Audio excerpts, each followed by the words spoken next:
তো আসেন সবাই, ইউরোপে আসেন। ইউরোপে আপনাদের জন্য টাকা পয়সা, বাড়ি গাড়ি, সুন্দরী নারী, সবকিছু নিয়ে বসে আছে।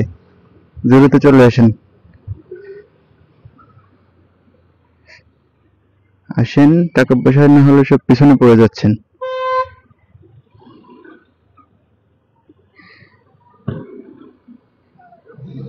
এখানে সম্ভবত মেলা হচ্ছে, এটা অনেক নাম করে একটা মাঠ।